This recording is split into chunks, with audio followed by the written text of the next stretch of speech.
शेरावाली माँ की कहानी माँ दुर्गा से जुड़ी हुई है, जिन्हें शेर पर सवार होने के कारण शेरावाली भी कहा जाता है। उनकी सबसे प्रसिद्ध कथा राक्षस महिषासुर के संहार से संबंधित है। प्राचीन काल में महिषासुर नाम का एक शक्तिशाली राक्षस था, जिसे ब्रह्मा जी से यह वरदान प्राप्त था कि कोई भी देवता या पुरुष उसे मार नहीं सकता। वरदान पाकर वह अत्यंत अहंकारी हो गया और उसने सर्वलोक पर आक्रमण करके देवताओं को भगा दिया। देवता परेशान होकर त्रिदेव ब्रह्मा, विष्णु और महेश के पास सहायता के लिए पहुंचे। तब त्रिदेव और सभी देवताओं ने मिलकर अपनी अपनी शक्तियों का तेज प्रदान करके एक दिव्य दिव्य को उत्पन्न किया। यह देवी सभी देवताओं की शक्तियों का सामूहिक रूप थी और इसलिए उन्हें महाशक्ति कहा गया है। हिमालय ने उन्हें सिंह शेर वाहन के रूप में दिया, जिस पर सवार होकर वे रणभूमि में आई। देवी दुर्गा ने 9 दिनों तक महिषासुर से भयंकर युद्ध किया। महिषासुर ने कई रूप बदले, कभी भैंसे का, कभी सिंह का, तो कभी हाथी का। अंत में जब वह भैंसे के रूप में आया तो देवी ने अपनी त्रिशूल से उसका वध कर दिया। इस तरह महिषासुर के अत्याचारों का अंत हुआ और धर्म की विजय हुई। इस विजय के कारण ही उन्हें दुर्गा और शेरावाली कहा गया है।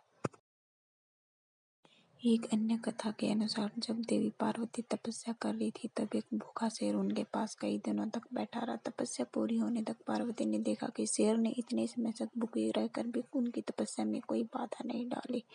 यह देखकर उन्होंने शेर को भी अपने तपस्या का फल दिया और उसे अपना वाहन बना लिया। इस प्रकार माँ दुर्गा की सवारी शेर बन गया और उनकी शक्ति और निर्भयता का प्रतीक है।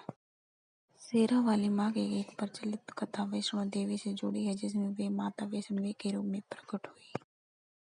कट्टर गांव में श्रीधर नामक का एक गरीब ब्राह्मण था, जो माँ वैष्णवी का परम भक्त था। एक दिन माता ने एक कन्या के रूप में उसके सपने में आकर भंडारे का आयोजन करने को कहा। जब श्रीधर ने भंडारा किया तो वह भैरवनाथ नामक एक तांत्रिक भी आया और वह उस कन्या रूपी माता की शक्तियों को पहचान गया और उनका पीछा करने लगा। भैरवनाथ से बचने के लिए माता वैष्णवी त्रिकुटा पर्वत की ओर चल गई और एक गुफा में 9 महीने तक तपस्या की। इस गुफा को आज अर्धकुंवारी गुफा के नाम से जाना जाता है। जब भैरवनाथ गुफा के बाहर पहुंच गया तो माता ने महाकाली का रूप धारण कर उसका वध कर दिया और मरने के बाद भैरवनाथ को अपनी गलती का एहसास हुआ और उसने माफी मांगी। माता वैष्णो देवी ने भैरवनाथ को क्षमा कर दिया और उसे वरदान दिया कि जब तक कोई भक्त उसके दर्शन नहीं करेगा, तब तक उसकी यात्रा पूरी नहीं मानी जाएगी। यह कथाएं माँ शेरावाली की शक्ति, साहस और भक्तों के प्रति उनके प्रेम को दर्शाती है। सलेश नाम का एक भक्त अंधा था और वह बहुत दुखी था। माँ के चरण फूल एक बार उसकी पत्नी माँ के चरणों का फूल लेकर सलेश की आंखों पर लगाया। आंखों में रोशनी जैसे ही फूल का स्पर्श हुआ और सलेश की आंखों की रोशनी वापस आ गई। वह खुशी से झूम उठा और माँ दुर्गा का जयकारा लगाने लगा। चमत्कार के बाद सलेश ने सभी बुरी आदतें छोड़ दी और माँ की भक्ति में लीन होकर एक सुखी जीवन जीने लगा।